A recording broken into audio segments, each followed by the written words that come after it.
পরে বঙ্গবন্ধু বের হলেন, উনি বললেন যে 3 তারিখে পল্টনে আসো। আমরা 3 তারিখে পল্টনে গেলাম। ওখানে উনি বললেন যে 7 মার্চ রেস কোর্সে আসো। ঠিক আছে, আমরা রেস কোর্সে গেলাম। এখন আমি তো মানে স্টেজের থেকে একটু দূরে ছিলাম। যাই হোক, সেখানে উনি কিন্তু স্বাধীনতার মূল ঘোষণা দিয়ে রাখলেন। কিরকম? উনি শেষে বললেন, অনেক কথা বলার পরে বললেন যে এবারের সংগ্রাম মুক্তির সংগ্রাম, এবারের সংগ্রাম স্বাধীনতার সংগ্রাম। দেখেন, খেয়াল করেন, আমি যদি হুকুম দিবার না পারি,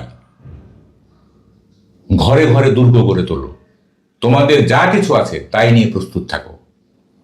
খেয়াল করেন কিন্তু কথা, এবারের সংগ্রাম স্বাধীনতার সংগ্রাম। আমি যদি হুকুম দিবার না পারি, ঘরে ঘরে দুর্গ গড়ে তোলো, তোমাদের যা কিছু আছে তাই নিয়ে প্রস্তুত থাকো। ঠিক আছে, এটা স্বাধীনতার ঘোষণা কিন্তু হয়ে গেল। আসসালামু আলাইকুম প্রিয় দর্শক, অন্য মঞ্চের আলাপচারিতায় আপনাদের সকলকে আমন্ত্রণ জানাচ্ছি। জনাব মাহবুব কামাল, আপনাকে আমাদের অনুষ্ঠানে স্বাগত জানাচ্ছি। Thank you. মাহবুব ভাই, আমি দুটো বিষয়ে আপাতত আপনাকে নিশ্চয়ই বুঝলেন আমি ভূমিকায় আপনার সঙ্গে উচ্চারণ করলাম।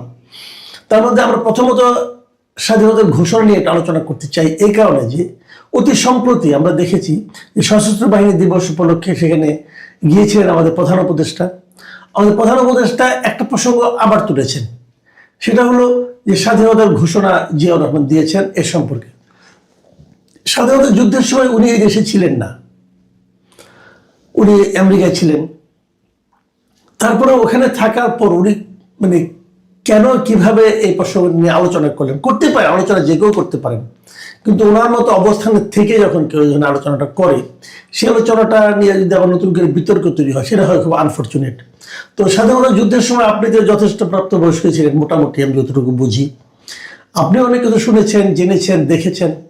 আপনার অভিজ্ঞতার আলোকে আমি বিষয়টা একটু জানতে চাই, আসলে স্বাধীনতার ঘোষণা বিতর্কটা কেমন, এটা নিয়ে বলার পর আমরা ওই বঙ্গবন্ধুর ভাষণে যাব। থ্যাংক ইউ, আপনি খুব সুন্দর একটা ইন্ট্রোডাক্টরি বক্তব্য রাখলেন।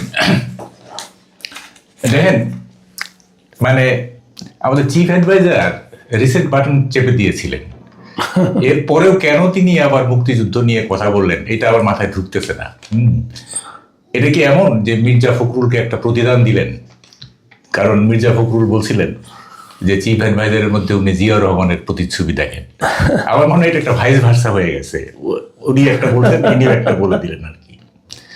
যাই হোক, আমি তখন অ্যাডাল্ট, আমি তখন নটরডেম কলেজের ফার্স্ট ইয়ারের ছাত্র। প্রথমে জিয়ার ঘোষণাটা একটু বলি। সেটা হচ্ছে জিয়াউর রহমান 27শে মার্চ একটা ঘোষণা দিয়েছিলেন।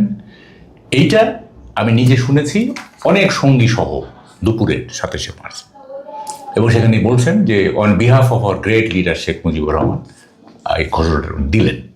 এবং আমাদের প্রথম প্রতিক্রিয়া হয়েছিল যে যাক, আমরা হই হই করে উঠছি যে যাক, সেনাবাহিনী আমাদের সঙ্গে আছে। এটা একটা ইন্সপায়ারিং স্পিচ হিসেবে আমরা দেখছি। হ্যাঁ, উনি একটা ঘোষণা দিছিলেন। তো কালুরঘাটের উইক ট্রান্সমিশনের এই ঘোষণাটি আমেরিকার একটা অখ্যাত স্টেটে কিভাবে পৌঁছালো আমি ঠিক বুঝতে পারতেছি না। এটা হইতে পারে যে এই ঘোষণাটা বিবিসি পুনঃ প্রচার করছিল। বিবিসি, আই রিমেম্বার, হয়তো উনি বিবিসি থেকে শুনছেন। হ্যাঁ, আমি জানি না ঠিক উনি কিভাবে শুনলেন। এখন দেখেন,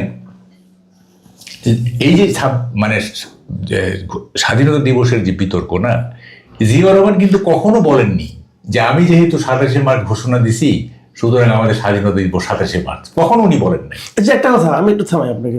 আপনি এখানে একটা নতুন ইনফরমেশন যেটা আমার কাছে লাগলো, যে ওই ভাষণটা বিবিসি একাধিকবার পুনঃ শুনেছেন। তো আপনারা শুনেছেন কি বিবিসিটা নাকি সরাসরি? আমরা কালুরঘাটেরটা শুনছি। কালুরঘাট থেকে, হ্যাঁ, ওটা তো একদম ইমিডিয়েটলি শুনছি। বিবিসি পরে প্রচার করছে। মানে কালুরঘাটে কি ওটাকে একাধিকবার বারবার প্রচার, অনেকবার প্রচার করছে। আচ্ছা আচ্ছা, এখন জিয়াউর রহমান কিন্তু কখনো বলেন নাই যে আমি 27শে মার্চ যেহেতু ঘোষণা দিছি সুতরাং স্বাধীনতা দিবস 27শে মার্চ, কখনো বলেনি। বিএনপি কখনোই বলে নাই। হ্যাঁ, তো কেন আমাদের স্বাধীনতা দিবস 26শে মার্চ, এটা আমি পরে আসতেছি। জি, এর মধ্যে একটু কথা বলে নিই। দেখেন, আওয়ামী লীগাররা মানে রাজনীতির স্বার্থে জিয়াউর রহমানকে কত রকম কিছু বলছে, পাকিস্তানের চর, রাজাকার, অমুক তমুক ইত্যাদি বলছে না, এগুলি না একেবারে পাগলামি। এবং এইটা যখন ওরা বলতো তখন এটা ভাবতো না যে এইটা বঙ্গবন্ধুর প্রতি এক ধরনের অবমাননা, কারণ বঙ্গবন্ধু জিয়াউর রহমানকে বীরুত্তম উপাধি দিয়েছিলেন। এটা ওরা কখনো ভাবে নাই যে এইটা যে বঙ্গবন্ধুর প্রতি অবমাননা, তাকে রাজাকার বলা এই বলা, এটা মানে খুব আনফর্চুনেট আর কি। কেন হয়েছে এটা?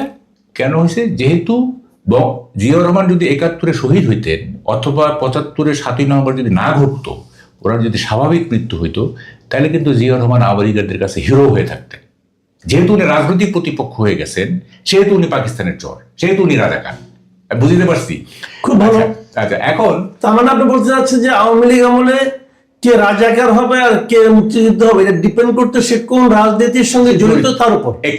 যেমন ধরেন আমি বলি, যেমন তাজউদ্দিন আহমেদ, তারপরে general Osmani, they are great leader in our liberation war. Awami League তাদের মূল্যায়ন করে নাই। কারণ কেন করে নাই? তাইলে বোধ হয় বঙ্গবন্ধুর ছোট হয়ে যাবে। অদ্ভুত একটা লজিক ছিল আর কি। তাজউদ্দিন স্যার মুক্তিযুদ্ধ হইতো আপনি বলেন, হ্যাঁ, কিন্তু তার মূল্যায়ন হয় নাই। তারপরে জেনারেল ওসমানীর কোনো মূল্যায়ন হয় নাই। এই যে সংকীর্ণতা আপনি যেটা ইন্ট্রোডাক্টরি স্পিচে বললেন, এটা ভয়াবহ আমাদের এই জাতির জন্য। যাই হোক, এখন আমি ২৬শে মার্চ কেন স্বাধীনতা দিবস এটা আমি একটু ব্যাখ্যা করি। এটা একটু ব্যাখ্যা করি। সেটা দেখেন, কি বলে যে আমি শুরু থেকে বলি, ১৯৭০ সালের যখন নির্বাচন হলো, আমরা মানে জয়যুক্ত হলাম, ১৬৭টার মধ্যে ১৬৯টার মধ্যে সারা পাকিস্তানে ১৬৯টা পাইলাম। স্বাভাবিকভাবে আমরা ধরে নিলাম যে পাওয়ার ট্রান্সফার হবে এবং Sheikh Mujib will be the prime minister of Pakistan. এইটা আমাদের মধ্যে কোনো উদ্বেগ ছিল না। কোনো ৭০ সালে আমাদের মধ্যে কোনো উদ্বেগ ছিল না, ঠিক আছে। নির্বাচনের পরে বঙ্গবন্ধুর কাছে পাওয়ার ট্রান্সফার করা হবে। তো এখন ইয়াহিয়া খান 3 মার্চ পার্লামেন্টের অধিবেশন ডাকলেন, ঠিক আছে। তাহলে ওই অধিবেশনে শেখ মুজিবুর রহমান পাকিস্তানের প্রধানমন্ত্রী হিসেবে ডিক্লেয়ার করলেন। তা আমরা তো আসি। 1 মার্চ আমরা স্টেডিয়ামে গেলাম খেলা দেখতে। খেলাকার পাকিস্তান ভার্সেস এমসিসি।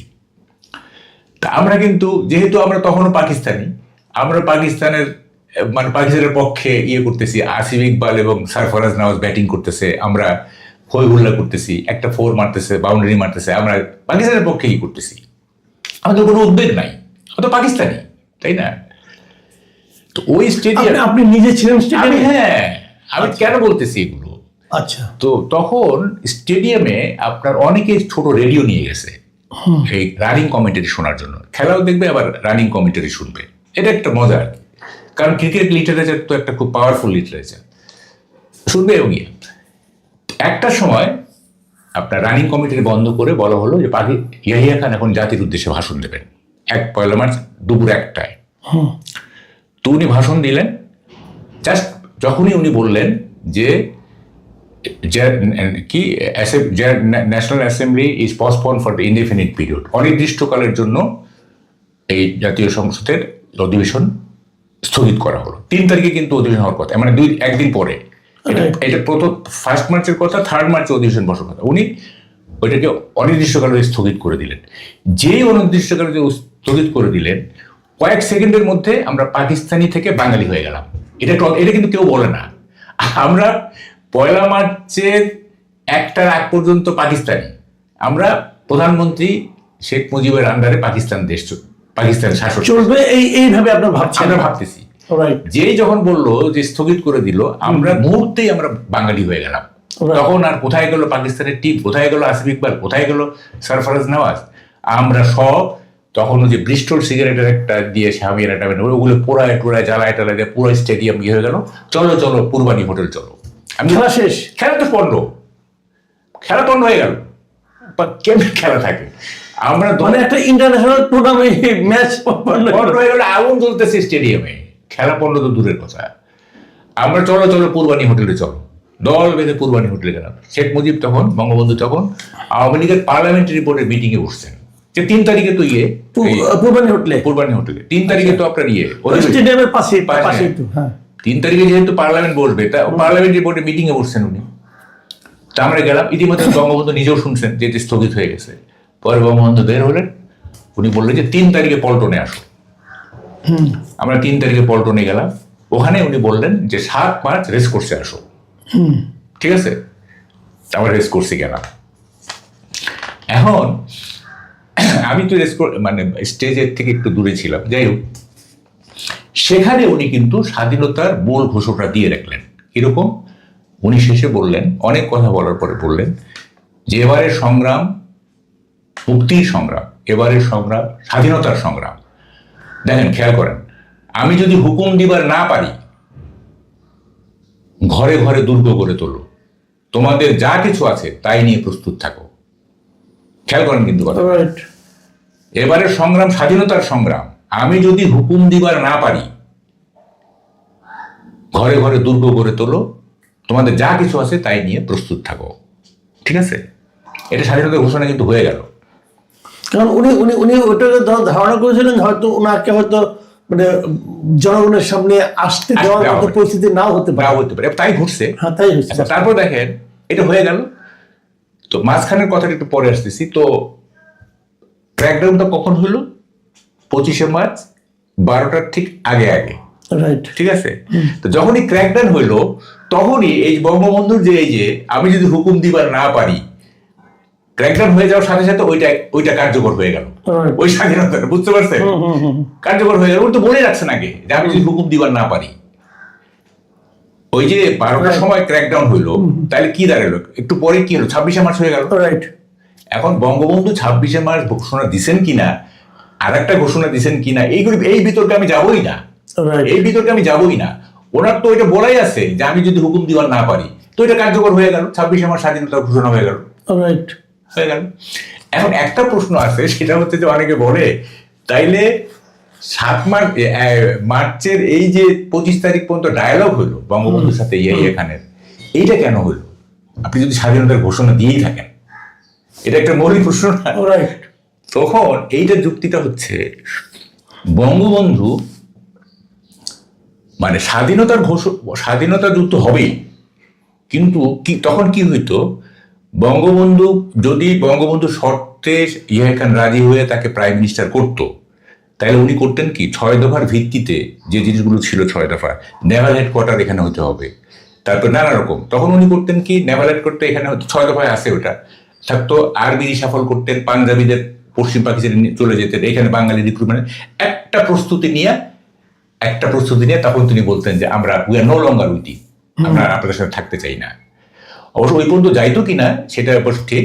এগুলি যখন নেভাল হেডকোয়ার্টার এখানে করতো বা আর্মি রিসাফলিং করতো, তখন তো ইয়াহিয়া খান তাকে অ্যারেস্ট করে ফেলতেন। তখন যুদ্ধটা ওই সময় শুরু হইতো, মানে যেটা 26শে মার্চ শুরু হয়েছে, তখন আর একটু প্রলং করতো। ঠিক আছে, তো এই যুক্তি খুবই মানে অপযুক্তি। উনি কেন ডায়ালগ করছেন? ওনার মাথায় তো আছে স্বাধীনতা, এখন এটা কিভাবে কার্যকর করতে হবে সেটা উনি জানতেন। আচ্ছা দেখেন, আর একটা খুব বাজে একটা ইয়ে আছে, সেটা হলো যে উনি কেন সারেন্ডার, উনি ইন্ডিয়াতে কেন গেলেন না? হ্যাঁ, দেখেন, মানে উনি যদি ইন্ডিয়াতে যেতেন না, তখন বলতো কি, আরে এটা তো ইন্ডিয়ার ষড়যন্ত্র, ইন্ডিয়ার দোষর তো ইন্ডিয়াতে যাবেই। পরে আপনি আইদার ওয়ে মুশকিলে আছেন আর কি। যদি ভারতে চলে যেত উনি তাজউদ্দিনের মতো, তাহলে বলতো কি, এটা তো ইন্ডিয়ার ষড়যন্ত্র, এইটা তো উনি ইন্ডিয়াতে যাবেনি, তাই না? তো উনি যে ধরা দিচ্ছেন, এইটা হচ্ছে ওনার খুবই দূরদর্শিতা। যদি ধরা না দিতেন, তাইলে ম্যাসাকারটা আরো বেশি হইতো। তারপরে ধর যে কি বলে যে এই ইন্টারন্যাশনালি এটা একটা হইতো, যেটা রেসিস্ট মুভমেন্ট, এটা একটা বিচ্ছিন্নতাবাদী আন্দোলন। উনি দেশের বাইরে থেকে একটা বিচ্ছিন্নতাবাদী আন্দোলনকে নেতৃত্ব দিচ্ছেন, এরকম একটা ন্যারেটিভ দাঁড় হয়ে যেত কিন্তু, বুঝছেন? তো এদের দূরদর্শিতা, উনি ঘোষণা তো দেওয়াই আছে, তারপরে উনি অ্যারেস্ট হইতে অসুবিধা কি আছে?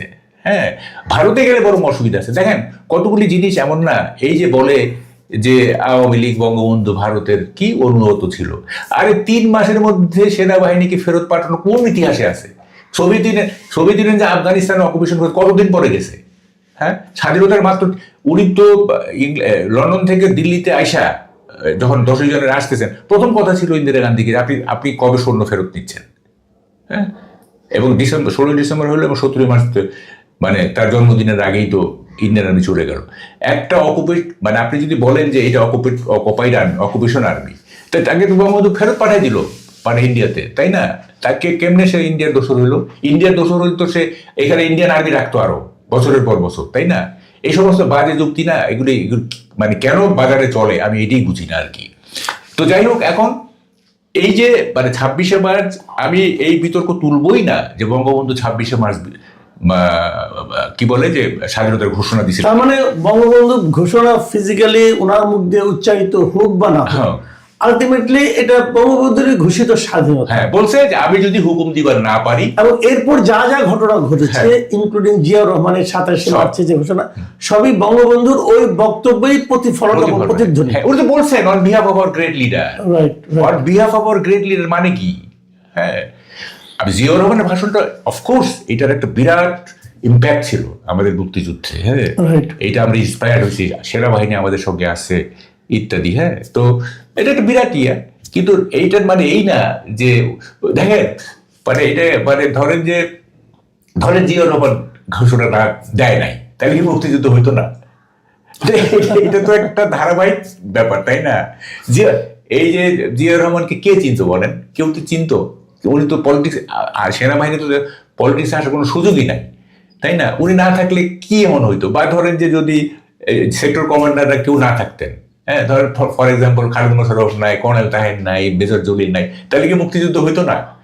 অন্যরা টেক ওভার করতো। আচ্ছা, আমি আরেকটা প্রসঙ্গ একটু যে প্রসঙ্গটা আমি শুরুতে বলেছিলাম, এটা অনেকে বলে যে মানে বঙ্গবন্ধু 7ই মার্চের ভাষণের শেষে পাকিস্তান জিন্দাবাদ অথবা পাকিস্তান জিও পাকিস্তান এই ধরনের কিছু একটা বলে ভাষণটা শেষ করেছিলেন, এবং এটা বলার মাধ্যমে তারা প্রমাণ করার চেষ্টা করে যে বঙ্গবন্ধু আসলে কখনোই দেশের স্বাধীনতা চাননি, এই জন্য এটা বলেছিলেন।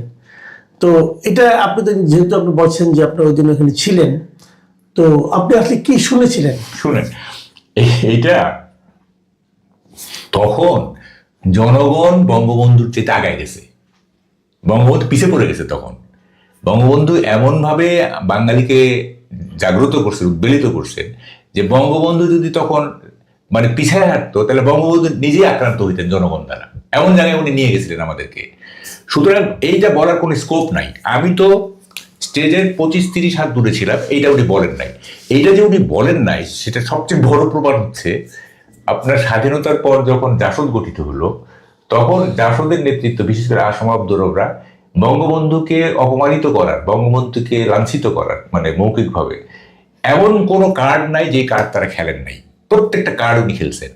তাইলে বঙ্গবন্ধু যদি ওই দিন রেস কোর্সের ওই স্টেজ থেকে বলতেন পাকিস্তান জিন্দাবাদ, ওই স্টেজে তো রব ভাইরা ছিলেন, আসম রব ছিলেন, সিরাজুল রহমান, সবাই তো ছিল। তাইলে তো 72-73 এইটাই ওরা বলতো যে শেখ মুজিব আমাদের স্বাধীনতা চায় না। আপনারা শুনছেন না পাকিস্তান জিন্দাবাদ বলছে? আমরা স্বাধীনতা চাইছি, তখন রব ক্রেডিট দিত যে আমরা স্বাধীনতা চাইছি, শেখ মুজিব চায় নাই। শেখ মুজিব বলছে পাকিস্তান জিন্দাবাদ। কই এই কার্ড তো তারা ব্যবহার করতে পারে নাই, তার মধ্যে কার্ডই নাই, তো ব্যবহার করবে কি?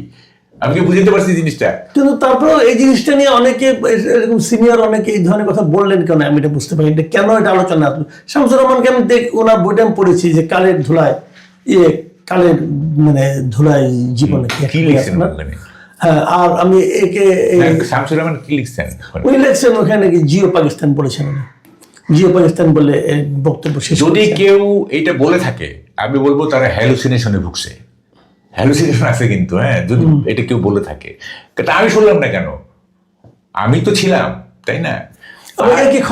খন্দকারের লেখা কিন্তু পরে তো উল্টো করে নিছে। এই সমস্ত বিতর্ক তুলে না যে মানে 50 বছর আগের ঘটনা যেহেতু অনেকে ভুলে টুলে গেছে, যা বলি তাই শুনতে হবে, এই মানসিকতা, এই কৌশল খুবই বাজে কৌশল। হ্যাঁ, তো ফলে এইটা উনি যদি এটা হয় নাকি কখনো? উনি স্বাধীনতার ঘোষণা দিয়ে দিচ্ছেন, বলতেছেন যে এবারে সংগ্রাম স্বাধীনতার সংগ্রাম, তারপর বলবেন যে পাকিস্তান জিন্দাবাদ। এটা হয় কখনো? এটা সাধারণ লজিকের ব্যাপার। হ্যাঁ, আর ওখানে যদি উনি পাকিস্তান জিন্দাবাদ বলতেন তাহলে তো অনেকেই প্রতিবাদ করতো, এটা আপনি কি বলতেছেন, তাই না? অনেকেই তো প্রতিবাদ, বা তখনও যদি নাও করতো, পরে যখন জাসদ গঠিত হইলো, জাসদের এরা এটা ব্যবহার করতো না, এটা ব্যবহার করতো যে শেখ মুজিব তো স্বাধীনতা চায় না। আপনারা শুনছেন যে উনি পাকিস্তান জিন্দাবাদ বলছে, আমরা স্বাধীনতা চাইছি, আমরা শেখ মুজিবকে জোর করে স্বাধীনতা সংগ্রামে নিয়ে আসছি, বলতো না? এটা অফকোর্স বলতো এটা, তাই না? ওরা তো এমন কিছু নাই যেটা জাসদ নেতৃত্ব শেখ মুজিবের বিরুদ্ধে ব্যবহার করে নাই, তাই না? এটা ব্যবহার করতো, তাই না? তো ফলে এইসব বলে লাভ নাই। আর এগুলি কোনো বিতর্ক আপনি বলেন? আমরা তো দেখতেছি কিভাবে স্বাধীনতা সংগ্রামটা হয়েছে, দীর্ঘদিনের বঙ্গবন্ধু নিরলস প্রচেষ্টার মধ্য দিয়ে বাংলাদেশের কোথায় না শুনি মানে আনাচে কানাচে ঘুরে মানুষকে মোটিভেট করে কত রকমের কষ্ট করতে হয়েছে। হ্যাঁ, আগরতলা সরঞ্জাম বাংলা যেতে হয়েছে, কত কিছু। হ্যাঁ, এখন কি সব বিতর্ক, মানে এসব কোনো মানে হয়? তো ফলে 26শে মার্চ আমাদের স্বাধীনতা দিবস এবং এই স্বীকৃতি সহ যে জিয়াউর রহমানের 27শে মার্চের যে ঘোষণাটা, সেটা একটা গুরুত্বপূর্ণ ঘোষণা। এটা একটা গুরুত্বপূর্ণ ঘোষণা। 26শে মার্চ, এটা নিয়ে আর কোনো বিতর্ক আর করার দরকার নেই আমাদের। ঠিক আছে, অনেক ধন্যবাদ জনাব মাহবুব কামাল। প্রিয় দর্শক, আপনারা শুনলেন জনাব মাহবুব কামালের ব্যক্তিগত অভিজ্ঞতাজাত যে বক্তব্য, এবং দুটো ঘটনার সঙ্গে উনি নিজেও জড়িত ছিলেন, উপস্থিত ছিলেন, সশরীরে শুনেছেন নিজে। এত বছর পরে সেই জিনিসটা নিয়ে বিতর্ক করার আসলে কোনো প্রয়োজন আছে কিনা এটাও আমি বুঝি না। ভাবখানা এরকম, আমি একটা ঘটনা উদাহরণ দিয়ে বলি। ধরা যাক, আমার কথাই বলি, ধরা যাক আমরা অনেকগুলি ভাই বোন, 6 ভাই 2 বোন আছি আমরা। এক ভাই মারা গেছেন, এখনো 5 ভাই জীবিত আমরা। এখন আমরা যদি আলোচনায় বসি, আমার বাবা মার যখন বিয়ে হয়েছিল তখন মেয়ে পক্ষের কে কি বলেছিল আর ছেলে পক্ষের কে কি বলেছিল, সেই বিয়ে প্রায় ভেঙে যাওয়ার উপক্রম হয়েছিল কিনা, অথবা কে সেটাকে আবার থামালো, এগুলি নিয়ে আমরা আলাপ করতে পারি, কিন্তু মারামারিও করতে পারি, কোনো সমস্যা নাই। কিন্তু বাস্তবতাটা কি? বাস্তবতা হলো আমরা 6টা ভাই এখন এই পৃথিবীতে আছি। এটা হলো সবচেয়ে বড় বাস্তব। এবং আমরা ভালো আছি কিনা, আমাদের বাবা মা তাদেরকে যতটুকু দেখেছি তারা সুখে ছিলেন কিনা, তারা আমাদেরকে কি শিক্ষা দিয়েছেন, আমরা সেই শিক্ষায় শিক্ষিত হতে পেরেছি কিনা, এটা হলো দেখার বিষয়। ওই ওনাদের বিয়ের সময় কি কি মারামারি হয়েছিল, যৌতুক নিয়ে না গহনা নিয়ে নাকি, এগুলো আলোচনার বিষয় যদি আমরা করে ফেলি, এটা নিয়ে যদি মারামারি করি আমরা, তাহলে কিন্তু আমাদের বর্তমানের যে অবস্থান, আমাদের বর্তমানের যে করণীয়, যা আমাদের করতে হবে, সেগুলি কিন্তু পিছিয়ে যায়। তো এগুলো আসলে আলোচনার বিষয় নয়। কিন্তু কারা আলোচনা করে? যাদের নাকি বর্তমান নিয়ে কোনো পরিকল্পনা নাই, যাদের ভবিষ্যৎ নিয়ে কোনো পরিকল্পনা নাই, তারা ওই পুরনো আলাপগুলি তুলে একটা নতুন বিতর্ক তৈরি করে নিজেদের ধান্দাটাকে অব্যাহত রাখার জন্য। আমরা এরকম ধান্দাকে স্বাগত জানাই না। আপনারা ভালো থাকবেন। আল্লাহ হাফেজ।